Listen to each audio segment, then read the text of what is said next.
We're surrounded by shit. Nothing new, I hear you say, but this time the kakistocracy of the Conservative leadership race has been joined by literal sewage lapping at the shores of our green and pleasant land.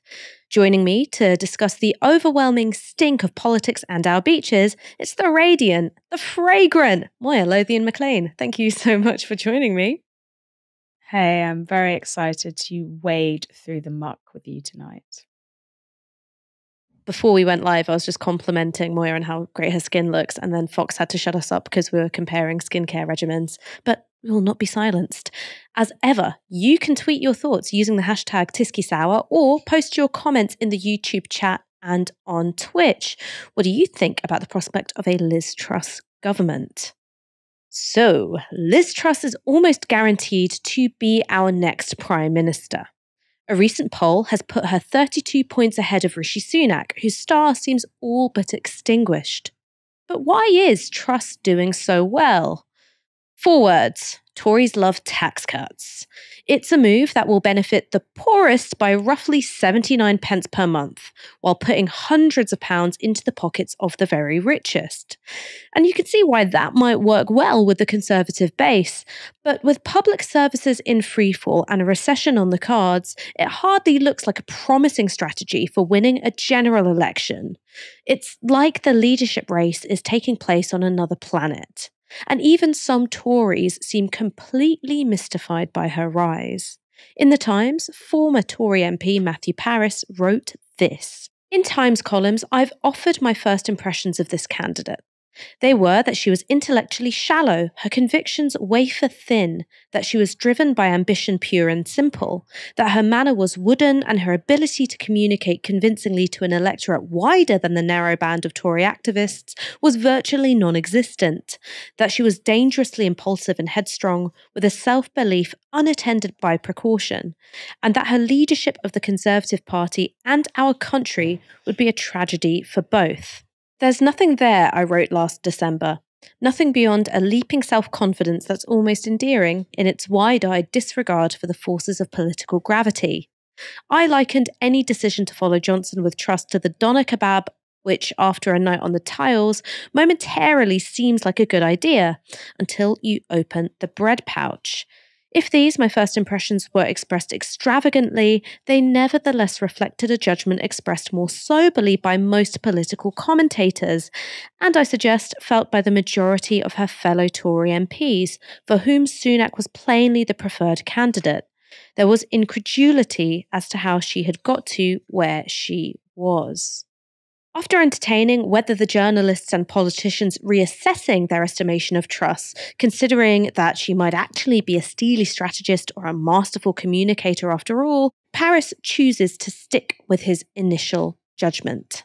Liz Truss is a planet-sized mass of overconfidence and ambition teetering upon a pinhead of a political brain. It must all come crashing down. And look, I know that Matthew Parris is a diehard Tory, but I really do find myself agreeing with him. Liz Truss in her political career has been marked by gaffes and by U-turns. First, encouraging Brits to go over to fight in Ukraine before rapidly rowing back, then afterwards launching and then aborting policies from regional pay boards to promising no handouts when it comes to dealing with the cost of living crisis. So this kind of political acumen, guess it's the kind of person you really want running the country in the middle of an energy crisis, when inflation is threatening to hit 18% next year and millions are on the brink of poverty, and all at a time when the Bank of England is forecasting a recession at any moment. So, Moya, I'm inclined to agree with Matthew Parris that Liz Truss is not a particularly gifted politician, but am I missing something? Is there something which is particularly, winning or charming or clever or insightful about her? I'll give you the short answer, which is no. What we're looking at is the result of a binary choice being given to the Tory membership. A leadership contest is not reflective of how good a politician somebody is, in my opinion, and particularly not a Tory leadership contest. You are given the candidates who make it to the final round to vote on. So first they have to go through the machinations of the internal party. And Liz Truss has got here because at the moment around her are enough people who want to get on her horse, and she's made enough friends in the current cabinet of horrors that she has the backing. She's up against Rishi Sunak, who is particularly unpopular because he served in Boris Johnson's cabinet. And I think it comes down to the fact there's only two people left. It's not saying that Liz Truss at large is popular because she's a gifted politician. These results do not, I don't think, confer any sort of positive advantage that Liz Truss has. In fact, if you look at sort of wider polling, Liz Truss is so unpopular you can't believe it. She's already as unpopular as Boris, and he was ousted from office just 2 months ago. The Times recently did an interesting poll of sort of floating Tory voters, and they were part of the new Bring Back Boris movement, where 49% of those polled wanted Boris to stay in office. And out of the rest of them, 20% preferred Rishi Sunak over Liz Truss, who only got about 18% of their imaginary vote.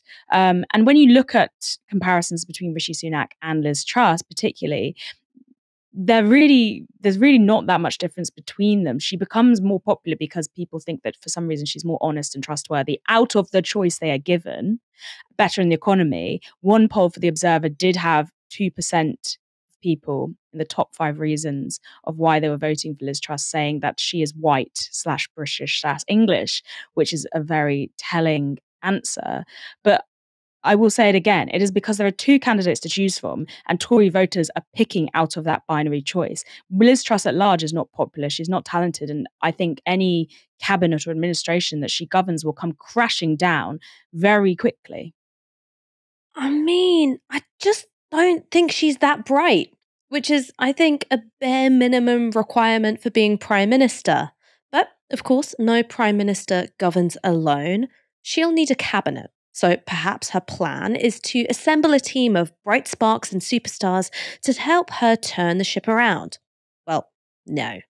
For the first time, we have a sense of what a Truss cabinet might look like after the Times published a well-briefed rundown of likely post holders.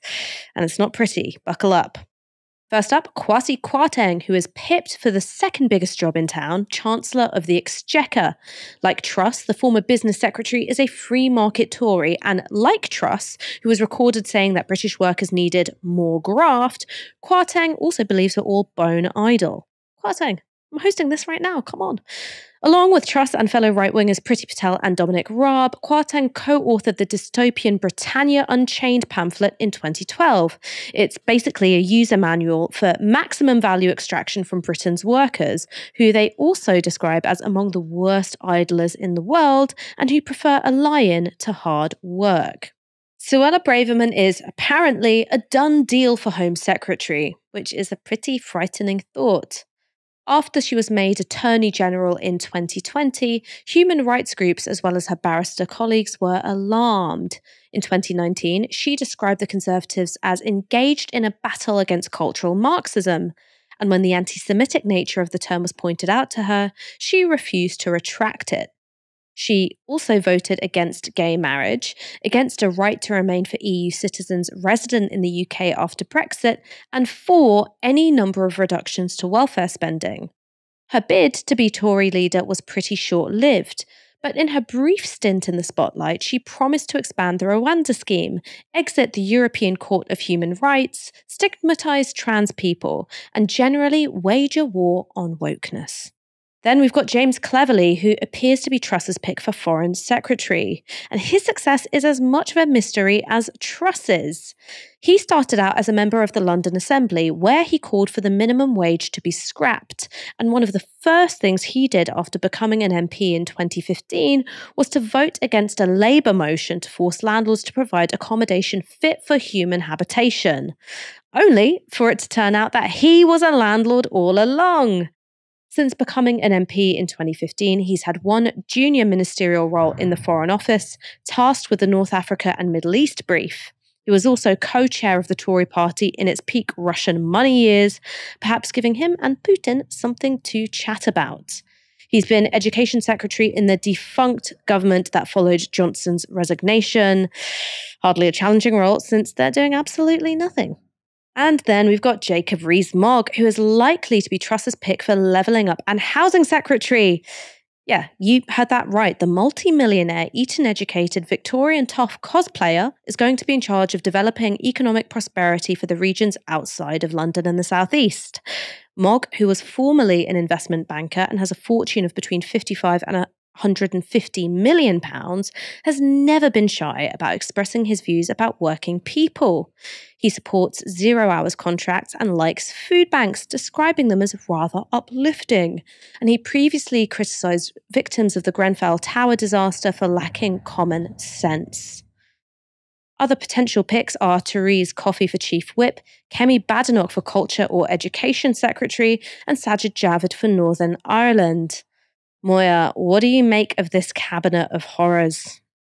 I almost don't want to consider it because it's wild to think that something could be worse than the gaggle of monstrosities that Boris Johnson assembled. But when you look at Liz Truss, she is basically Boris, but without any of the populist charm. She has the same incompetency, the same narcissism, the same self-serving, but she lacks also that cunning political instinct. She's very good at Instagram and photo ops, but she doesn't seem to have Boris's quite his self-preservation in the same way. She's managed to sort of get where she is now by glomming onto the ideological trend of the day, but she doesn't really, I don't think, have a clear ethos, and she doesn't know how to switch positions well enough that it's not obvious she doesn't know what she's doing. As I said before, I think her prospective reign will end in disaster, one of two ways. She's already hugely unpopular. The Tories are running out of roads. Either she'll limp along until the next general election, or, and I think this is actually quite probable knowing Liz Truss, she'll do the thing that no one expects and let the ego go to her head and call a snap general election. And then I think she'll be ousted. And unfortunately, that means she will be ousted probably by Labour, unless some mad coalition comes along. But yeah, she'll be ousted by Labour, and that will then further reinforce Labour's idea that the policies that they're spearheading are somehow good and the public wants them, when really they've won by default. It's perhaps a too perfect metaphor for national decline driven by corporate negligence. British coastlines are literally swimming in shit after private water companies pump sewage overflows near dozens of beaches in England and Wales. Pollution warnings were issued for popular swimming spots like Southend-on-Sea, Bognor Regis and Newquay. In East Sussex, raw sewage was pumped into the sea at Seaford, a marine protected area intended to protect wildlife and fragile habitats. And on Friday, it emerged that every single beach between Brighton and Hastings was polluted with sewage. Gross. Southern Water, which manages water services for Kent, Hampshire, Sussex and the Isle of Wight, argued that discharges like these were necessary after recent heavy rains threatened to flood homes and businesses. What's more, Southern Water said that it was wrong to call the mix of water, faeces and urine pumped into British waterways raw sewage. In a statement released to the media, they reassured the public that the release is 95 to 97% rainwater. I guess that means that if a bartender served Southern Water CEO Lawrence Gosden a pint that was only 3 to 5% human excrement, he'd have no grounds to kick up a fuss. And look, you can see why the lads at Southern Water would be inclined to look on the bright side of sewage discharges. As beaches across England fought off a tidal wave of toilet paper and used condoms, it emerged last Friday that water company bosses saw a 20% increase to their annual bonuses last year. The Guardian reported that figures show, on average, executives received £100,000 in one-off payments on top of their salaries during a period in which foul water was being pumped for 2.7 million hours into England's rivers and swimming spots. The analysis of water companies' annual reports found that their bonus pool for executives now stands at more than £600,000 a company on average. In total, the 22 water bosses paid themselves £24.8 million, including £14.7 million in bonuses, benefits and incentives in 2021-2022. So, water bosses are awarding themselves bonuses which are worth more than 3 times the average wage, all while happily missing their target for what's considered a reasonable amount of shit to pump in our waterways. And that's not all. According to an analysis of Environment Agency data conducted by the Lib Dems, water companies aren't even monitoring how much effluvia they're dumping into rivers and seas. Up to half of all the devices meant to measure sewage discharges either haven't been installed or don't work 90% of the time. And you can see the worst offenders here. As this graphic from the BBC shows, nearly half of all Anglian Water's monitoring devices are either faulty or non-existent. And they were also responsible for nearly a quarter of all serious pollution incidents in 2021. So, you'll be pleased to hear that Anglian Water's chief exec, Peter Simpson, landed bonuses worth over £750,000 as part of a £1.3 million pay package. Moya, water companies have turned beauty spots into literal rivers of shit, all while helping themselves to absolutely outrageous bonuses. Why aren't CEOs more frightened of being dunked headfirst into septic tanks? In answer to that, I'm going to quote an awful man, because sometimes the worst person you know makes a great point. So in 1884, Joseph Chamberlain said, while arguing for the nationalisation of water and sewage systems, that it is difficult, if not impossible, to combine the citizens' rights and interests and the private enterprise interests, because the private enterprise aims at its natural and justified objective, the biggest possible profit. They're not having their heads dunked in sewage because they're private companies and they're operating exactly as privatized monopolies will, to cut operating costs and increase profits. Their obligation is to the shareholder and the shareholder only. I would love to know what interests and links politicians have to these big water companies. But, England is, I think, the only country in the world, apparently, where we have fully privatized water supply. Wales now has a privatised water supply, but the company is not for profit. There are no shareholders. Scotland has public ownership. When they privatised them in 1989, they sold off these 10 major water companies. And now they're owned, 90% of them are owned by foreign shareholders. And the average pay for a CEO is 1.7 million a year. They're getting paid that because they're doing things like sewage dumping, because they are cutting the operating costs. The point is not to benefit the consumer. The point is to make as big a profit as possible at low operating costs as possible. And while they're doing that, they will continue to see these dividends. As somebody that I talked to earlier said in relation to something else, they're incentivized to shit on the general public.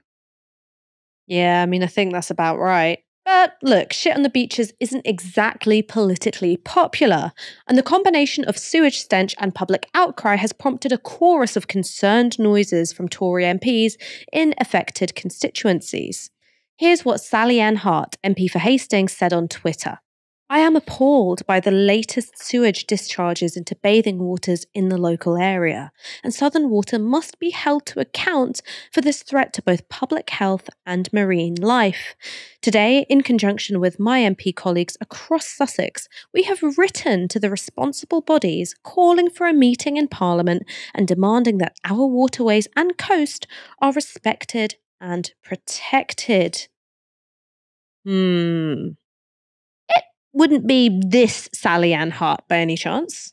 Back in October 2021, Sally Ann Hart voted against an amendment which would have made water companies legally responsible for dumping sewage into rivers and seas via combined sewer overflows. And the vote came 7 weeks after companies were told by the government they could release untreated sewage directly into waterways because of a shortage of chemicals caused by the lorry driver crisis. It does seem that Sally Ann felt vaguely ashamed of having voted with the government whip at the time. After voting down the amendment, she released a defensive statement claiming it would have simply been too expensive to clean up the sewers. However, The figure cited by Sally Ann Hutt and other coastal Tory MPs was seemingly cribbed straight from the water company's lobbying group. And obviously, they're going to say it's totally unfeasible to make them stop pumping shit into rivers. It's in their economic interest to sacrifice the environment so they don't have to invest in better infrastructure. I mean, Moya, Sally Ann Hart isn't the only Tory MP to have voted against cutting sewage dumping and now be aghast at the present state of British beaches. Do you think that this is going to hurt them at the ballot box? I think that's a difficult question because every time I think something's going to hurt politicians at the ballot box, the electorate immediately forgets about it. I do think the question of water and the state of pollution in our water is becoming ever more present the more that we're getting extreme weather conditions, whether that is flooding, especially flooding that causes sewage to rise up and flood the streets, or extreme heat, where you're seeing thousands of people flocking to their nearest swimming spots, rivers, etc., in the hopes of cooling down. And there's an absolute crisis in the provision of public swimming pools, that especially ones that are affordable. So more and more, this is coming up, and I don't think it's a coincidence that a story that has been around for quite a while has now got so much attention on it, just as we're having an extremely hot summer, and people are starting to think again, hang on a minute, why can't I go down to the local river or the local pool and swim in that? Oh, it turns out there's a load of shit in it. Who knew? I think journalists have actually known this for quite a while. The story has rumbled on and on. There's been pollution issues with companies since before privatisation. In 1998, the infamous Camelford water disaster was like Britain's, I think it was England's actually, it was Britain's worst poisoning, mass poisoning. And it's all potentially up to 20,000 people exposed to contaminated water. Later, there were lots of unexplained deaths. Somebody died from a specific condition which was directly linked to this water, but still there haven't really been the investigations and answers into that.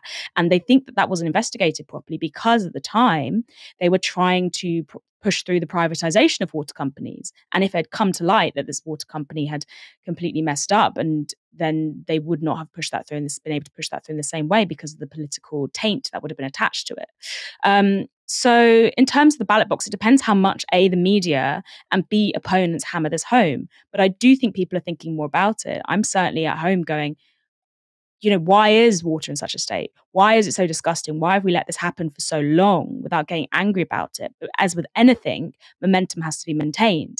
And if there is a news story that comes along that people are outraged about, maybe it won't factor in as much. However, it adds to the general miasma, forgive the pun, of discontent that is surrounding both the Tories and these big energy companies, water companies, privatized companies, these things that used to be in public service, now privatized. The discontent is really building, and the pressure, I think, is on in a way it hasn't been for a very long time. I mean, it seems to me that the interlocking crises that we face have something in common, and that is a failure to invest because profits have been extracted rather than being put back into developing and improving infrastructure. You see that in terms of water and pumping raw sewage into the sea. You see that in terms of the failure to build a single new reservoir in England since the privatisation of the water companies. You see it in the failure to invest in gas storage. You see it in the failure to properly invest in the railways outside of course, HS2. I mean, Moya, don't you think that this opens up a space politically for the Labour Party? Keir Starmer can stick his smiling face over posters which say Labour will invest in X. It will improve all of these public services which are falling to pieces. I mean, it opens up a space politically for the Labour Party, but it also opens up a space politically for anybody who supports nationalisation, which isn't just left-wing voters. Nationalisation, when you present it to people as a sort of common sense approach, they go, yeah, that's really good. But then when you talk about it in terms that they would recognise as sort of left-wing, they get more scared. But nationalisation is not an unpopular policy. That's known. I think, yes, of course, it means that the Labour Party could take advantage of it. Will they? I'm not sure. However, what we're seeing now is sort of burgeoning parallel mass movements in the form of sort of don't pay, enough is enough. And the rhetoric sounding things like that will definitely feed into, again, this conversation around nationalisation. Are these big companies that should be in public ownership but aren't, these services for the public are crumbling. They've been given years and years and years to try and turn this around, or at least make even a superficial show of investing on behalf of consumers into the kind of infrastructure you're talking about. And they haven't done it. They're not going to do it. They don't have any incitement to do it. So we should take it away from them. We should renationalise.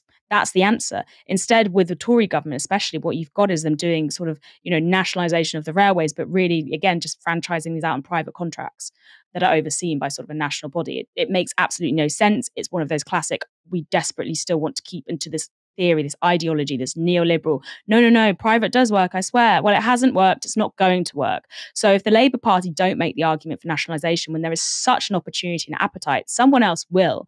And then they will be sorry, because either they're going to get outflanked by someone populist on the right who's suddenly being like, but we could nationalise, and actually this is why it's really right wing, or they're going to get outflanked by a burgeoning sort of coalition on the left, which could really tank them. They've lost over 100,000 members. They're bankrupt. Unless they buck their ideas up, that trend is going to continue. This is a very easy sort of opportunity to score, but they might turn around and put it in the back of their own net instead of the opponents. The hot strike summer is well underway. In just the last few days, we've seen rail, bus, and London Underground workers walk out. BT workers will go on strike later in the month, and a massive 115,000 Royal Mail workers will also walk out after they were offered a pathetic 2% pay rise. All of this is in the shadow of rising inflation, which is set to hit 18% in January. That's according to Citibank. And if that's right, it'll be the highest rate we've seen in over 40 years. It's no surprise that even more strikes have been announced. Criminal barristers in England and Wales have been striking on alternate weeks since June, but now they have voted to go on strike indefinitely from September the 5th. They've been calling on the government to increase legal aid payments that fund much of their work. That's after barrister pay dropped by 28% in the last 15 years, resulting in junior barristers fleeing the profession and leading to a massive backlog in court cases. University workers are threatening a new round of strikes after it emerged that British universities have stockpiled a £3.4 billion surplus, and rather spending this money on staff to help them offset the rising cost of living, they plan to invest it in flash new buildings. The University and Colleges Union is calling for an RPI plus 2% pay increase for staff, but bosses have offered just 3% across the board. According to the UCU, university staff have seen a 25% real terms cut over the last decade. Meanwhile, workers at Felixstowe Port have entered their second day of strike action. 2,000 Unite the Union members have downed tools for a total of 8 days, threatening to disrupt supplies of imported goods across the UK.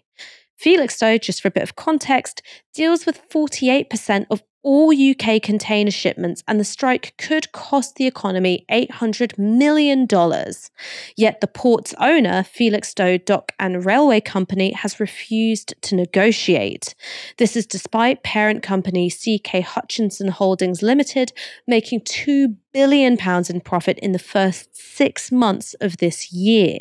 And right across Scotland, bin workers will walk out again in a series of rolling strikes. They began last Thursday when workers represented by Unite downed tools in Edinburgh, and they'll be followed by GMB and Unison members in the coming weeks. That's after council bosses offered these essential service workers an insulting 3.5% rise. But the Edinburgh strikes have also coincided with the Edinburgh Fringe, leading to scenes of visitors, lovies, and residents trying to keep the place tidy. But the point of staging the strike in the middle of the festival is to pressure the government with the threat of international embarrassment. And look, I get the urge to keep things clean, but isn't doing the striking bin workers' jobs scabbing? And in a stroke of supreme irony, it's been announced that journalists at the Daily Express will walk out over pay and conditions too. Their strike begins on Friday. Here's an example of the kind of stuff that Express journalists like to publish. Nothing off the table to crush strike action. That was one of their headlines. But look, I guess everybody needs to make a buck. So while we disagree with the politics they promote, we still offer the Express hacks our unflinching solidarity, even for the guy whose job it is to write a scathing news story every time I tweet a joke. They'll be joining journalists from across the Reach Group, a massive newspaper group that owns 240 local newspapers across the country, as well as the Daily Mirror and Daily Star. The CEO of Reach, Jim Mullen, took home £4 million last year, but all he offered workers on his papers was a pathetic 3% rise. Moya, isn't there a certain irony in journalists for a Tory-supporting party, Tory-supporting paper even, having to go on strike because their bosses are ideologically opposed to inflation-matching pay rises? I mean, serendipitously, I was actually working on a report about the Reach PLC strikes today. It's out tomorrow for anyone who'd like to read it. And yeah, of course, there's a certain irony. But as you said earlier, we should extend our solidarity to all striking workers. What is really important here, and when you speak to people across these papers, is the pay offers that they have been getting and the pay offers that they have been, I would say, pressured into accepting at times are absolutely minuscule. You know, this is a publishing company that doesn't direct the editorial lines of the individual papers. And while I'm completely opposed to what the Express publishes, I still support the right of the workers there to engage in industrial action in order to get a better pay deal. That can only be a good thing. That only undermines the message that is being sent out by the editorial sort of like main lines. And then you look at the Mirror, for example. They're a paper on the opposite end of the political spectrum. Their policy, I was told by a journalist there today, is we support all strikers. Yet, when it comes to Reach PLC paying these workers a fair wage in rise with inflation, their company has completely failed to do that. And, you know, this was one journalist telling me how ridiculous it is that they have to sit in the office and write these stories about fat cat bosses and, you know, cost of living crisis and which companies have been good to their workers, which companies have been bad, when they are about to go on strike in order to battle for an 8.5% pay rise, which no longer even matches the inflation that it did back in December. And other things about Reach PLC is Reach PLC recently closed all but 15 of their newsrooms. They're the biggest regional publisher in Britain, and they've closed all but 15 of their newsrooms, which means, in effect, they have passed a lot of overheads onto their journalists. If you are not at a local newsroom and you don't have access to, say, using that electricity or being fed in the canteen, you are also facing increased costs because you have to stay home and you're using the energy there. When you're in a cost of living crisis, that further puts pressure on your household finances, and Reach have not offered anything to help with this, nothing constructive, not even referenced it. Instead, things that they have offered are, for example, workshops on side hustles. I've heard stories about workers who at Reach who've had to take second jobs because Reach contracts prohibit you from doing freelance writing on the side unless you go through a lengthy permission process. Obviously, no person should really have to do a second job in order to be paid to get a fair wage. You should be able to engage in one form of employment that pays you a fair wage if you want to, is my opinion. However, if you're doing a second job as a journalist, it makes sense that you are able to do something like freelance writing, like copywriting, etc. Reach journalists can't do this. So instead, they've been pushed into debt. They've been taking second jobs like bar work, I've heard, Etsy sellers, photographers, and the younger journalists who in London start out on 22k salaries, and in outside in the regional areas they start on lower than that. It's usually about 19,720 pounds. They are getting into debt. They're taking out credit cards. They're literally getting into debt just to do their jobs. And I think it's probably quite easy for the public to look at the Express, etc., and think, oh, you know, this anti-union paper is taking its actual journalists behind the scenes are striking for pay. And yes, it is very ironic. And yes, it's you know, hypocritical to farm that stuff out and do this. But at the same time, I do think that's actually an overall win for the power of industrial organizing. And what I've also heard is that this has really galvanized NUJ members within Reach. So they've had like over 200 new members since these negotiations started from Reach PLC joining the NUJ. And what's interesting is there's other unions as well present within Reach PLC. There's the BAJ. They already accepted the 3% pay offer, but the NUJ members haven't. And they're saying, we're not going to settle for this. We're going to go harder and we're going to push until we get the pay that we deserve to maintain our living standards. And honestly, best of luck to them. Meritocracy. It's the belief that people should rise as high in the world as their talents deserve. And it's a word totally unfamiliar to the Johnson family. Rachel Johnson, the Prime Minister's sister, was joined on her LBC show by geriatric Nepo baby and father of Boris, Stanley Johnson, to give their verdict on the disgusting state of England's water companies. Who is at fault for this happening? You've talked about the Environmental European Framework, which we've slightly stepped away from, even though the Tory government said that we would meet all those standards. So is it the water companies, as Emma Howard-Boyd says, or is it the Tory government which hasn't actually made enough of this illegal?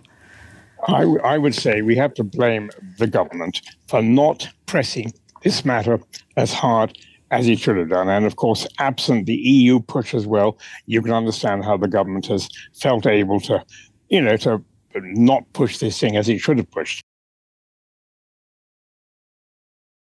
So, there we have the Prime Minister's sister asking the Prime Minister's dad whether the fact our seas are full of sewage is the government's fault. It is, they say, without ever mentioning the name of the person who runs it.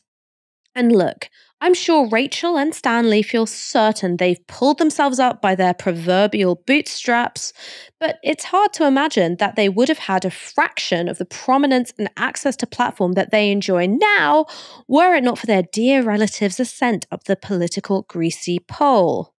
We can blame Southern Water and all the rest of them for the river of shit polluting our seas, but it's the private school to halls of power pipeline that we have to thank for the posh flotsam we have clogging up Parliament and the press. I can't stand the private education system, and I think that if we were a serious country, if we meant what we say about the value of hard work and talent, we simply wouldn't have it.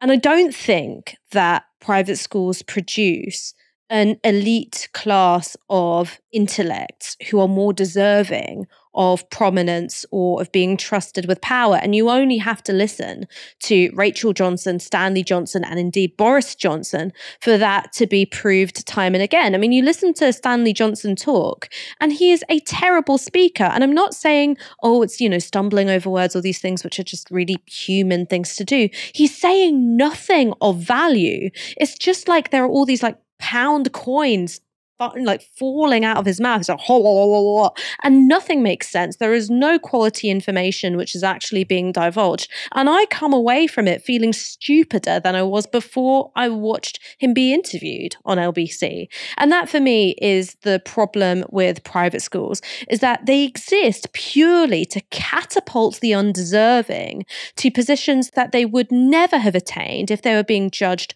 on their own merit. But look, maybe that's a show for another day. Thank you for joining me, Moya. Thank you very much. I enjoyed the lengthy discussions about shit, and I can't wait to come back and talk about it all again another day.